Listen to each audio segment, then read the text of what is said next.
Yo, welcome back to the Nerds with Glasses podcast. I am your host, Knowledge. And I'm Javi. What's up, everyone? We're here again, giving you all the news you ever need. Ever.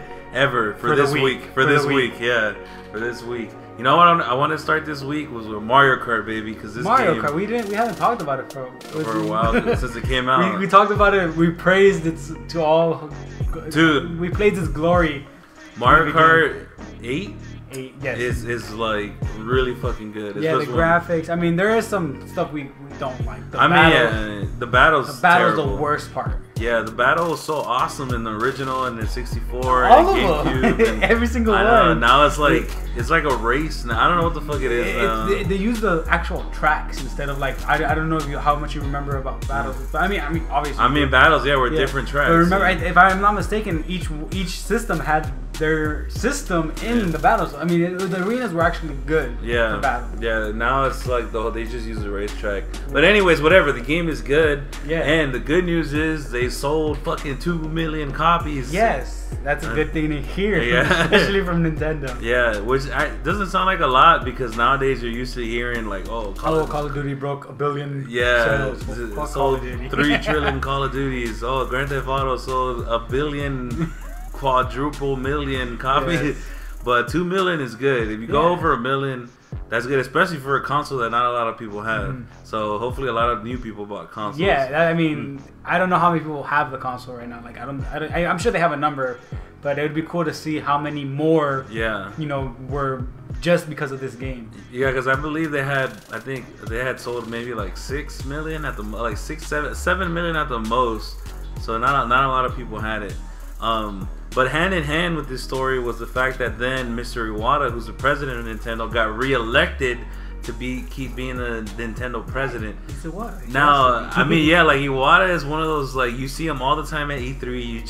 He's the face, one of the faces of Nintendo. This year was amazing what they did. Yeah, with him and Reggie, like it was fun. It was hilarious. It was awesome. Like the robot chicken, and then the fight, the Smash Brothers fight. So like he is a fun guy. Like I think people like him a lot. And that's the thing about Nintendo. Like people like just know their Sakurai from Smash Brothers. We just know them. Like they're just there. Yeah. So I mean, I'm glad that he was reelected. To be honest. That was my thing. It was I wasn't sure if this was good news or bad news because I honestly haven't liked the direction of Nintendo for the past 2-3 years. So I don't know if this is a good thing and the bad thing. That's what I wanted to ask you. I mean, considering I know you haven't been completely happy with Nintendo with everything they've been doing. Yeah, I mean, how much do you think Iwata has to do with that? And like, do you think it's good? Do I think it has? I don't know. I mean, he is president. It is a lot of his responsibility. So so I'm assuming a lot of it is his fault.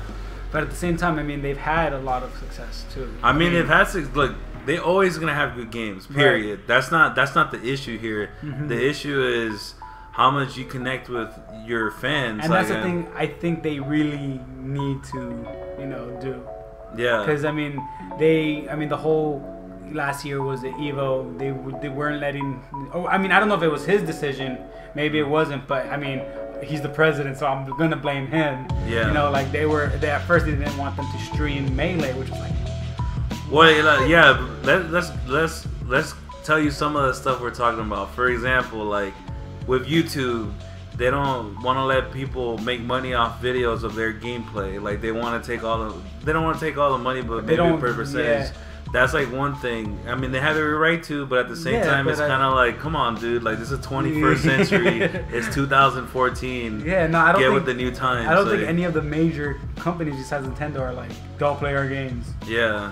It's crazy. Yeah, it might be smaller publishers or developers that say it, but not Microsoft going, we're not going to let you play. No, and really, like the small publishers and developers, they understand more than anybody that the YouTube promotion is probably their best ad. Like, how many games take off just because like PewDiePie plays Outlast. Well, not Outlast, I guess. I don't know if he played it. I know Slender. Yeah. Got huge off there. Yeah. It's just scary games. I mean, those games are good, to be honest, but I mean, not many people give them a chance because they are, these not necessarily no names, but they're not well known. And then we're watching this great documentary called The Smash Brothers, which kind of tells the story of the best Smash, like the Smash Brothers Melee competitive scene, yes, and how it came to be is really, really interesting. Even if you're not into Smash Brothers, just like Isaiah, if you're Isaiah, that's all I gotta say. Episode 3, like, or whatever episode it was. Don't get hit. Yeah, but I mean, like, this is a great documentary that kind of shows like the birth of a community. But how it relates to the subject is this. So that game came out like 12 years ago. I don't know how. It's been more than a decade. And last year, the game has been so popular. It's kept such a strong community that even before last year, let's just talk about like during its actual prime. Yeah. MLG dropped it because they weren't getting support from Nintendo. All the other games that were in MLG when MLG started, the Microsoft with Halo, they were like, yes, play our game. Yeah. And Nintendo unfortunately didn't. They almost distanced themselves from the competitive fans. Yeah, they didn't like the competitive fans at all. You know, like. Well, I mean, I'm not gonna say they only dropped it because of that. Well, I think partially was the game was getting old, and I think now what's happened is the game got old, but like the community stays so strong that it's building back up. But I guess my point was that the Brawl was nothing compared to Melee. Like, it's like a lot of the players are saying that Brawl was intentionally made. Well, then that's partly Brawl was intentionally made to be non-competitive because Nintendo didn't like the competitive gamers to some extent. And like what was his name? What's his name? Sakurai, the developer. He what's that called? He said he called those people maniacs. Like, it was so insulting, and like it's crazy watching the documentary because you see how they're just kind of like hurt by it because it's just. But they accept it. They're like, yeah, because they still love Melee, but at the same time, it's just like, we love your game so much. We've been playing it for 12 years, and you just call us crazy maniacs for just playing this game competitively. Yeah, granted, we don't. It's a translator, so we don't know exactly how he meant it, but it never sounds good when you say. I mean, I don't care what if he said maniac, or I don't know, maybe he meant it in a good way. Yeah, I mean yeah, so there's been, and then Evo last year. Okay, so that was their whole point, and the whole thing is that last year Evo, which is a big fighting game tournament every year, they didn't. Melee raised over $90,000 for breast cancer to be streamed or played at Evo. And they didn't, but Nintendo didn't want it to be streamed. They told them they didn't want it to be. I was like, how? Why? And which brings it back to, is that Iwata? Is Iwata the one that's up there saying, I don't want this done, I don't want that done? Now, he's such a friendly personality that I don't think it's him, because he just seems like he understands the community, but who knows? Yeah, I mean, who knows who runs Nintendo? Unfortunately, he's one of the only people we know, so he's the only person we can blame. We can blame Reggie, we can blame we can only blame the people we know, and he's the highest. I have a feeling that they're just puppets. I think that there's a somebody probably knows this more than we do. Right. So there's probably somebody like, dude, it's obvious, it's obviously the Illuminati. Come on. Yeah, this is 7 dwarves in the dungeon, telling people what to do. I don't know what it is, but the direction that they're taking towards their fans and toward their communities is like they don't like people who are super serious about gaming. They just completely swung the other way, and like they said in this documentary, it's just like people who are really intense about your game are the ones who made your game thrive in the first place. However long it's been, but 10 years. Yeah, I didn't only mean to say Melee. I'm just saying major companies thrive. Right. It's like people who are super intense about games. Yeah, the super speedrunners from Mario always like stuff like that. No, I mean, and it's not like I know like there's not millions of people watching competitive Melee or whatever, but like that type of intensity always rubs off when you're so committed to something. You can't help but be interested in it yourself as well. Like, that's the whole thing with the documentary was so good, just seeing the intensity that like all these people, just because they were so in love with this game or whatever, they just all climbed all together. It was crazy, and they just keep building and building it up. See, my thing with Nintendo, and I think the FIFA World Cup is a perfect example. Now, there's a lot of people who don't even watch soccer at all in the United States. I know worldwide is the most popular game in the world. Whenever the World Cup comes around, I can watch any soccer game in the World Cup because I understand how important it is to people. Like that feeling of importance makes it interesting. So that's the same thing when I like watching this Smash Brothers thing. It's just like you might not even like competitive gaming or Smash Brothers at all. Nintendo. Yeah, but like when you just see these guys and how important it is to them, like it just sucks you into the story. Like it just sucks you in to that whole environment. And I'm pretty sure if anybody who watched this documentary, that like there's a couple people who never played Melee or haven't played it in years, and just all of a sudden just like, you know what, let me bust my GameCube out and connect it. Like I said, I told you I'm bringing my GameCube into the office. Oh well, you don't count because you're a Melee freak anyway. Like it doesn't. But I'm just saying I haven't played Melee in forever. I'm bringing it back. After watching that, we're like, Mike, we're learning how to do everything in this video. Yeah, we're wave dashing and canceling. Yeah, all this crazy shit. Super intense. Now this next story that caught my eye this week. This is really fucked up, I think. So Sniper Elite 3 is coming out July 1st next week on Tuesday.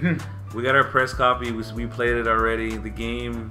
It's a sniping game. If you like that whole sniping aspect of stealth and stuff. If you like stealth, it's good. But this game is too much stealth. It's like there's no light without dark. There's no fast without slow. This game is all stealth. And like a perfect example of Metal Gear is all stealth, but it's exciting. This game, I mean, if you really like stealth, you'll like it. But personally, I don't like stealth. So games like this always rub me the wrong way.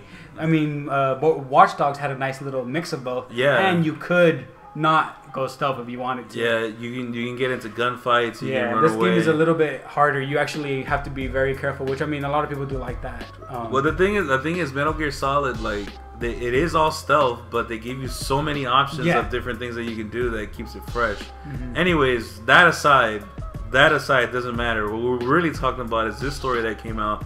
So some Steam keys got stolen from a distributor. Oh, okay. Okay, so now then those Steam keys were then resold to other people. Apparently, they don't know what happened to these Steam keys, but now these people have these Steam keys and are trying to play the game, and all of them are being revoked. So that means there's a lot of people who legitimately bought the game through someone that stole them. And they're not being able to play the game, and not only that, or get a refund. Yeah, that, I mean, I don't know how much. I mean, the thing that you have to that I was thinking about is like, did these people, how much did they pay? Did they get them for free? Like, we don't know. Yeah. But at the same time, if they did pay, the people that stole the keys are the people that did the wrong thing, I guess you would say. Yeah. Because I mean, you could say that these people. They did steal. They stole, right? And they gave them out to these people. Kind of, I'm assuming whether they're saying they're real, like they're the real deal, kind of stuff. And these people bought it, like, okay, I'm gonna be able to play this game. Yeah. And now they're getting screwed over, and the person that actually stole it is getting away with nothing. I mean, with the money. With the money. Yeah, with no blood on their hands, kind of thing. And that's my problem with this whole thing is that, okay, I understand where Rebellion, the makers of the game, they're coming from. They got their stuff stolen, and they don't want people to just get free games. You know, I understand that, but at the same time, you can't blanket punish everybody. Yeah, I'm very curious how many people it was. It's a large amount. That's horrible. Yeah. If it was like 5 people, that's not that bad. Yeah. But even then, like, those 5 people got fucked over. Yeah. And at the end of the day, I think the example that came to my mind is, all right, if I put my money in the bank, and then the money gets stolen from the bank, you're protected so that you can still. I mean, your money is still gonna be protected. Like, yeah, I mean, they use your money to give to other people. Anyways, your money is like theirs. Yeah, so they're protecting. That's part of the kind of like the. I mean, I guess it's part of. It is probably in the real contract. Not that you sign a contract to get in the bank, but there's kind of like an implicit contract that goes along with it. So if a bank robber goes into my bank and steals the money from the bank, I still have my money because I trusted you guys to have protection for your bank and all this stuff, you know. Exactly. And they have insurance too, so I'm sure they'll be seeing money as well. There you go, Rebellion. It doesn't matter if they stole it from you. People paid money for it. Now, and that just brings up a whole thing about DRM. Like, oh god. Like, and so DRM, because you know, every computer game, especially nowadays, you basically buy and you can only use it yourself. Yeah. Or you need the key. So basically, it's just for you. You can share it, or you can't really share it. Like, I can get my Xbox and just be like, here, play Call of Duty, or whatever it is. So I mean, I understand where these companies are coming from. I don't. You know, I mean, they just want these. I mean, when a person beats, especially like let's say a game that is maybe 2 hours, just so like The Walking Dead. I mean, it's a great game. Yeah. No doubt, but you're just playing it once. I mean, even the Xbox version, you download it, right? So it's just like, I want to be able to share this game. It's a good experience, but they want money. That's all they want, and that's what DRM is them being able to make a lot of money. Well, in DRM and online only, which they go hand in hand. I hate online only. So, but that's the whole point about this is the online only in conjunction with the DRM, because the reason they can revoke it is because it's online only. If you could play offline, people wouldn't care because you have your keys and you play the fucking game. But since it's online all the time, then they can revoke your access to the game so you can't play it. Yeah, that's one thing I don't. I mean, I'm glad the Xbox One turned away from that and all that. I mean, not that I know how. I don't think it would have affected it as much as it affects computers, but these games, like I think it was Sims, one of them. Yeah. That it's online only. It's just like, why would I play Sims online all the time? Like, I don't need it to be online. Well, some people obviously like it that way, right? Yeah. But yeah, I don't know. Let's not even get into the Sims because I'm just gonna talk shit for like 30 minutes. But I was just trying to, think of a game that has online only. Like, for example, actually, I can't even think of a game right now. I mean, most of the games now that come out are gonna be online only. Like on Steam, like new AAA games or whatever. So that way, piracy, like anti-piracy, which I understand because there's a lot of piracy that goes on. So, a lot, yeah. Yeah, so you can't deny it. Yeah, the thing I like about Steam though is, I mean, I can have my account offline, or as far as I know, I've done it before. I can have my account offline, and my brother can be playing on the other computer online. Yeah. So there's stuff like that. I mean, it's still my account, so he still has to log into my account. But it's still, I mean, you're able to share. I mean, that's the thing that is really missing. That I really just want to be able to share these games, because I mean, they might have more of a chance to buy it if they play it first. You know what I mean? They're not gonna buy it if they can't do anything. Like, they can't try it out, pretty much. Yeah. Demos, I guess that's their answer to that. Yeah, but they don't even have demos for every game, and the demos aren't usually the finished product. Yeah, that's like true. Let's just say, speaking of unfinished products, Sniper Elite. Okay, unfinished product, Sniper Elite. So here's a conjunction. I think we're just throwing more pile on Sniper Elite. Don't buy this fucking game. This game's stupid. But Sniper Elite, it said, is gonna have a 16 gigabyte day one patch on Xbox One. Right. 16 gigabytes. That's 2 games. That's fucking insane. That's 16. 2 games. I don't even understand. Like I said, we played this game, so I don't even understand what the fuck you can patch. Online? Yeah, I don't know. Maybe they're actually adding a story. Yeah, maybe there's cutscenes now. I don't know. I mean, there are. Just okay, but it's just like, I'm old school, and it just throws me back. I'm just thinking, man, what if in 1994 they released Mario Kart with two Rixes, 2 Prees? Yeah, like what the fuck, dude? Once you got the game was complete, and this happens way too often now. Almost every game now has at least some sort of patch, even if it's little, that you have to install before you can play. I mean, I don't mind these bigger games. Like for an example of mine would be Borderlands 2. Yeah. You get the complete game, and then afterwards is the season pass, which is DLC. But that's different. Yeah, that's DLC. This is a patch. No, I know, that's what I'm saying. I don't mind that kind of stuff, because even after the DLC came out, they had a patch. Yeah. But it was for compatibility between people that had the DLC and people that didn't, which is like that. That makes sense. Yeah. This does not make sense. Yeah, like that. So what does that mean? That means did they not finish over half of the game? Yeah, that means that the game wasn't done. And so, I don't know, maybe 2 months ago when the game goes gold, which if you don't know, when the game goes gold, that means they start producing the game. So they start producing the game and putting it on CDs and putting boxes. So that means the game wasn't done and they were still working on it. Yeah. And which, who knows, maybe this 16 gigabyte patch isn't even, that's just the beginning. Like, how much more of a patch is it gonna need? Which is it's just crazy to me how they just really take advantage of that. Yeah, and I mean, also the season pass thing. I mean, while I do buy it, I still at the same time, some games feel like they're not a complete game without the season pass. Yeah. You know yeah, what I mean? Definitely. There's a lot of games where I mean they have their completed game, but it's still like the game has so little to offer. It's just like I think a perfect example of that for me is Titanfall. Titanfall is I liked it at first. I still enjoy the mechanics, but that game is not complete. And there's a season pass for it, and you're gonna get more maps and all that. The same thing, like you're gonna see games like Halo. And games like Call of Duty, they have stories, so it's okay for them to like. I don't care. Look, I understand people want to hate on those games and people want to talk shit about the DLC. And I know I hate that. I hate that there's a trailer for the DLC for the Call of Duty before the game comes out. That's crazy. Yeah, see that bugs me a lot. Yeah. That they dude, DLC isn't meant to be made alongside the game. Yeah. It's meant to. I mean, I guess not too far after either, but it's meant to be after the game. I don't want to be like, oh, I need to go buy this DLC now. The game has. I haven't even started the game, and don't get me. I mean, I don't like the Infinity Ward's DLC because it's literally just maps. Yeah. I mean, Black Ops 2 for me. I think Black Ops 1 I didn't play it. I didn't buy the DLC for that one, but Black Ops 2 they had zombies. I know people. I mean, some people like it, some people don't. But that was one of the big reasons I decided to buy the season pass. Yeah, for the zombie maps. Yeah.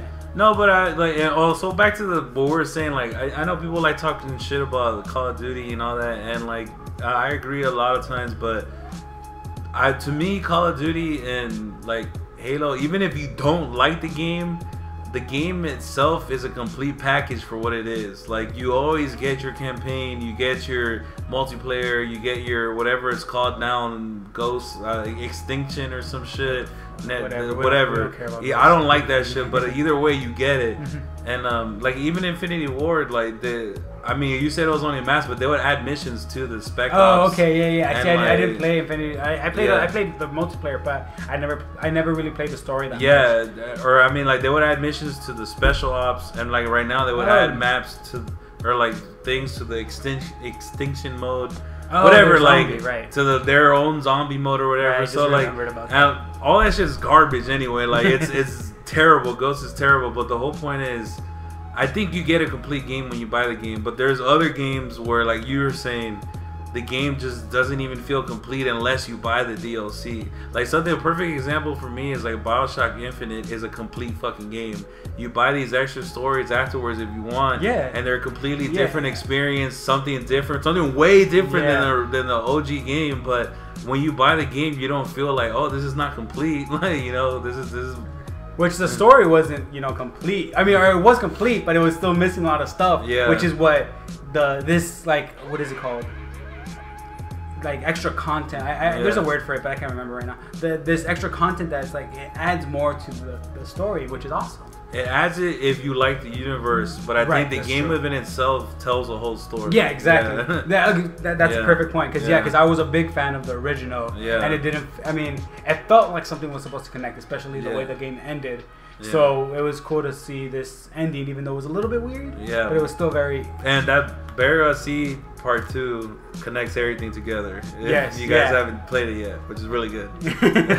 Really good. If you like stealth. But it isn't super stealth. I mean, it is stealthier than if you played BioShock Infinite and you're expecting it to be I'm a beast. No. You're not a beast, unfortunately. No, this is way different experience. But I love that because it's a different experience in the same universe. And and the atmosphere. I love one of my favorite atmospheres of all time are two games right now.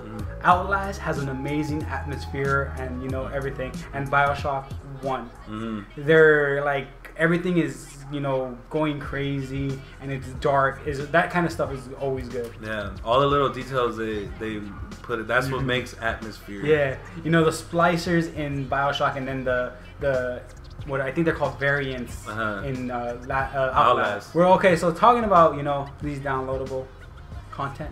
Yes. Quote unquote. It is content. Yeah. Legend of Korra. Legend of Korra. Yes. I was very surprised. I was actually kind of shocked by this because I haven't heard a shit about it. Like, I haven't heard nothing about this until we saw this article. Right. Yeah. And I've seen stuff of it, but I mean, a lot of people don't. I mean, they know the season 3 or book 3 is coming out. Yeah. But there's a game. There's a game. You're gonna be able to play. I'm assuming that's Korra. You might be able to play as some of the other characters. Yeah. No, it is Korra. I read it. Yeah. Okay. Yeah. Somebody just got shot. Damn, it's not even Los Angeles, California. But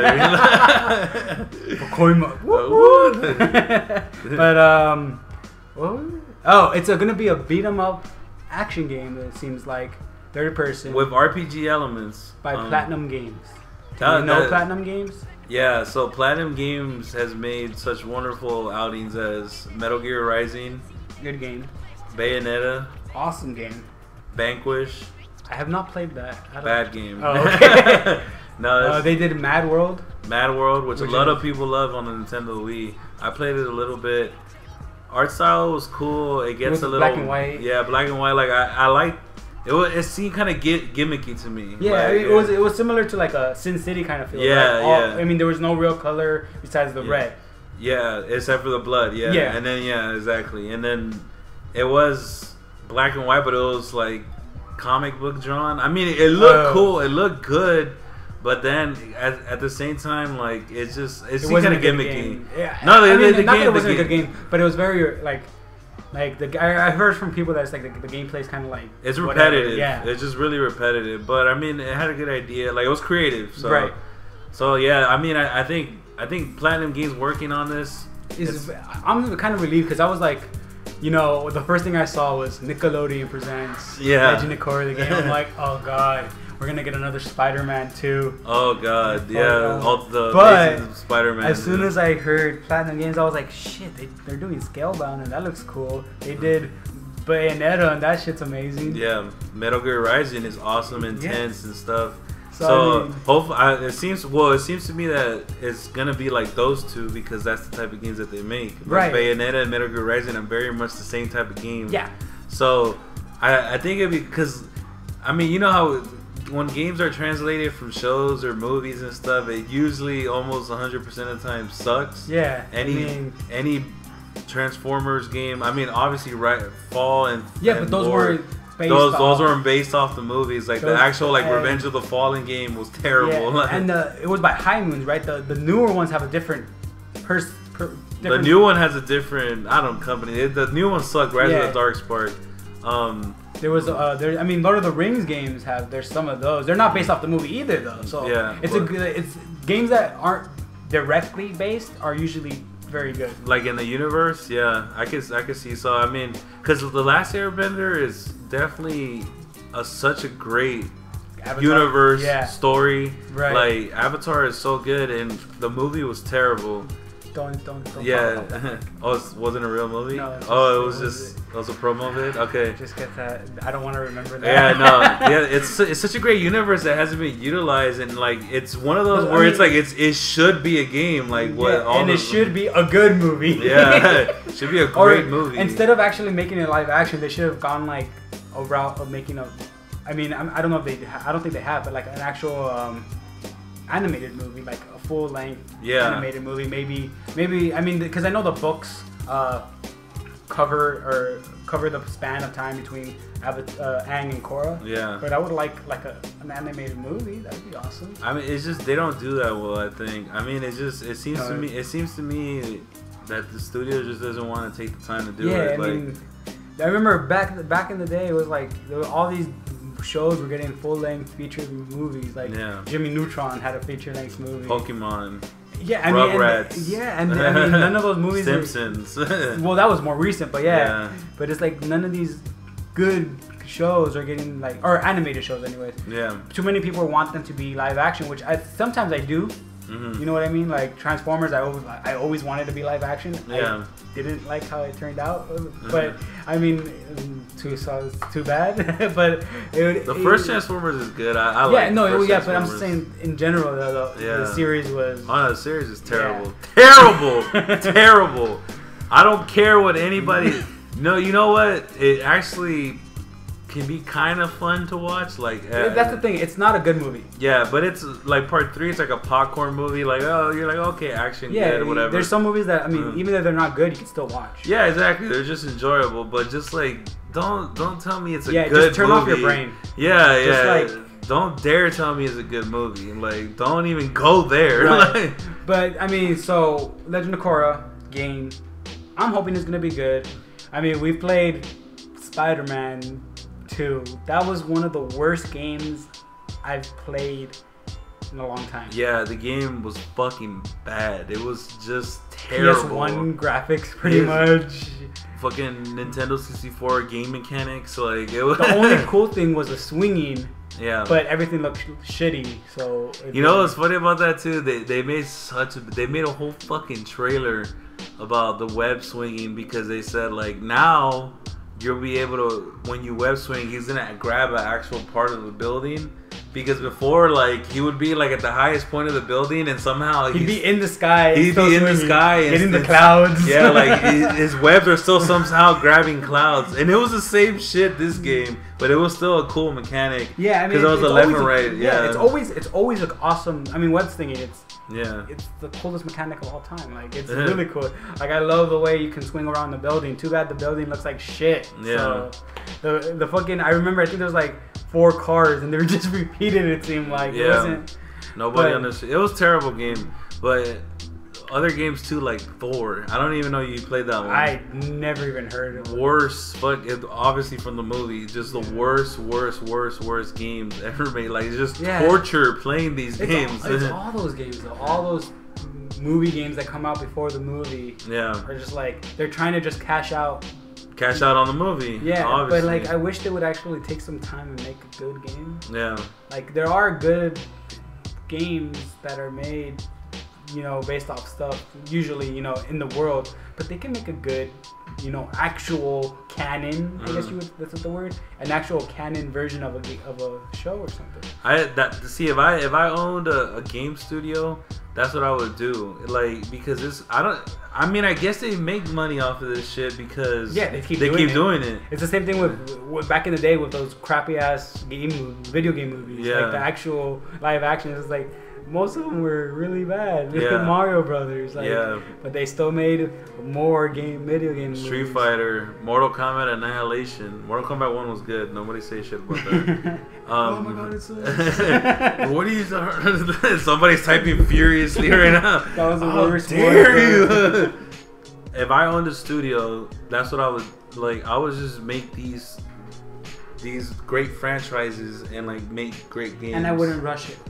That's what I'm saying. Yeah, like I would just take my time because I've seen so many successes. Like Batman, for the longest time, got shit games. There was a couple of them that were fun, like back in the day, like Sega Genesis, but they weren't good. 2D games, it was a platformer, I'm assuming, right? They're beat 'em up. It was like a beat 'em up. Yeah, like it wasn't a platformer. It was a beat 'em up. Like a Final Fight kind of thing. Yeah, like a Final Fight. Those games are like you can't go wrong with those. You can't mess up with, or maybe you can. I haven't played. No, I mean like I'm saying like they were fun. We're kids, like they were fun, but they sucked. Yeah. You know what I'm saying? Like, but these games just suck and they're not fun. Yeah. Nowadays, because of all the mechanics, they don't utilize any of them right. Yeah. At least with the mechanics back then, you can't really mess it up that bad. Yeah, well. No, but yeah, they were fun. But my point is like, and then look what happened with Arkham. You know, like so that's my whole point. Is like, isn't that the best example there? It's just like you have a beloved universe that has a built-in fan base. And a great game. Is a great. I mean, so you obviously you hired this studio and you said, you know what, take your fucking time and make an awesome game. And then Rocksteady, and then you make this awesome game, and now it's a yearly series. Yeah, and the thing that's great about it, it wasn't made for the movies. Like, imagine if it was a Christopher Nolan Batman game. Yeah. I don't know. Which I don't even. They didn't even make those, right? I hope not. I mean, I hope they just like, if they did, they're just like they just kind of like, you know, killed everyone that had one so they can never talk about it. You know what I mean? Like, or bought them off, something like that. Is that what happened to Jeremy? Like, you know, like, he just started like... Dude, he did go to the midnight... Yeah, he went to the midnight release. And then now we're going to get... Yeah. We're going to... But, yeah, I mean, I don't think... I mean, they just need to, like, not have to rush. Because that's the problem with all this stuff that we've been talking about. Yeah. Everything's rushed. Rush. Money grab ends up getting you no money, I think. Well, it gets some money for some reason because, I mean, unfortunately, the public is kind of like ignorant in that subject. You're stupid. Yeah. I just can't imagine in this day and age now with the internet where like you can look up any game review. Like people are so much more knowledgeable now about what they buy. Yeah. At the same time though, most people that do look up game reviews for like, and these game reviews are like paid off a lot of the times. You know, they're still like. Yeah. I don't know, but I mean like for example, Rise of the Darkspark just came out. Well, you played it. It's on our channel. It's okay. It was actually the combat wasn't bad, to be honest. Yeah. I thought it was gonna be horrible. Yeah. But it was actually pretty fun. I mean, because they just basically took what they did in Rise and Fall of Cybertron, or War and Fall of Cybertron, and then they basically it's kind of like what Treyarch did when they made World at War. Like they got Infinity Ward's engine. Like you can't fuck it up. If you have the engine, all you gotta do is input new shit. So like this is basically what Rise of the Darkspark is. They had High Moon's engine. Now just make a game. Yeah, and now I mean it turned out great. I mean it's so cool to just like jump off like any ledge or anything. Yeah. And transform and then fly, especially when you're a Decepticon. That shit's awesome. Yeah, I mean it was a decent game, but like graphics wise, it was actually I think lower than the other two. Very much. Story wise, it was kind of like what the fuck? It was better than the ones based off the movie. Yeah. Not as good as War or Fall. Yeah, exactly. And the reviews reflect that too. It got really low reviews. So but probably not as low as fucking Fall. No. So I'm saying it's just like I wouldn't say the reviews are paid off. My whole point was just saying that I think for the most part they were reviewed properly. Okay. But the thing is, how much money was spent making the game? So maybe exactly. So maybe they better not be a lot. I know it has to be a little bit. So maybe they only have to sell like 30,000 copies to make a profit or something. So I think that's the thing. They just want they just probably hire like new people. Like the interns. Like here, make this game. Yeah. You don't know how to program? You just make it. Like literally, like Amazing Spider-Man 2. I think it was it was like a 5-person team. Like we need to look at the credits. It's probably like the same name over and over. They just switched the first and last name a bunch of times. Just like music by Robert Gonzalez. Developed by senior intern at. Yeah. Just like the same 5 people made this fucking game. Which is crazy because 2 people made fucking games like Amnesia, which is a great game. Super Meat Boy, which is an amazing game. No Man's Sky. No Man's Sky, which we don't know if it's a good game or not. But it looks good. It does look impressive. But these games, you can make a good game with a little bit of people. Yeah. Well, it's just also it's funny because you just kind of think. I mean, in my mind, you always think just like, all these developers gotta be good. But just like anything else in life, there's good and they're bad. I guess the best way to compare it is like B movies. These movies that aren't good, but they're still enjoyable. Fun. But games don't work that way. Yeah. Unfortunately, video games are not the same media. No, that's true. That's true. There's probably only like 1 or 2 games that are so bad they're good. But for the most part, you're right. There is no like B games. Like if the games suck, then they're just not enjoyable. Yeah, and what you would call a B game is still a good game. Yeah. If it's a decent game, it's still good. But there's these games that are just like, what? Why? Looking at the latest Dragon Ball Z games are not as good as the old ones. Stuff like that. It's just like. I think that's just because we're getting older, dude. I think the games are exactly the same. Maybe that's what it is. Maybe like, 10-year-olds like Amazing Spider-Man 2. 10-year-olds, let us know. Yeah, you're 10 years old and listening to us. And you played Amazing Spider-Man 2. And you loved it. Tell us off. This game's awesome. That's true. I mean, I was just begging my brother to let me use the Super Nintendo when I was a kid. Like, But that's the thing. Like, I mean, I guess that's true because I'm thinking about games I played when I was young. Sonic. I still like Sonic now. Well, I mean, it's just a universally good game. But I mean, I think like I'm just thinking like Dragon Ball Z. It was just like. Budokai, It's like, is the game really that? Is it different? Like, it's the same game. Like, I mean, I played it. I played it a little bit. I didn't like it. That's all I remember. That's what I'm saying. It's just the same fucking game as it was when I was a kid. They haven't changed no controller schemes or They haven't changed graphics or anything. It's the same fucking game. It's just like maybe we just don't enjoy it anymore or something. Oh, okay. I don't know. Because I still enjoy Mario Kart. It's the same shit. Yeah, but it's because it's a good game. Yeah. You know? Exactly. It's a good game. I used to think that was a good game. It's a great game. All right, so let us know, what series do you guys think would make a great game? Maybe any cartoon or a movie that needs to be converted into a great game, not some bullshit. Fucking under triple, whatever you call under triple A. But definitely, like Avatar, I think it has such a big fan base that I think that if they made a proper AAA game, I think it would fucking blow up. Yeah. Even like Naruto, Naruto has a lot of these fighting games, and a lot of people like them and buy them. Yeah, and they're pretty good. I guess that could be compared to my Dragon Ball Z game. You know what I mean? Yeah. Like nowadays, that's like the Dragon Ball Z style game. Yeah. I mean, I haven't played them that much, but I did play one on the GameCube. And it was actually, it wasn't bad. I mean, they're pretty fun. They're not bad. If people keep buying them, they keep making them. That's true. But though, I'm just saying, like, if they made like a kind of RPG style or whatever other type of style game or adventure or something, I think it could be a really good game. But for me, Avatar is really definitely up there. Yeah. But what series do you guys think can make a great game? And let us know. And what's your like least favorite game based off the cartoon movies ever? Let us know in the comments below. Let us know. We'll see you next week on Nerds with Glasses. This has been Knowledge and Javi Havy. Let's fucking go. Peace.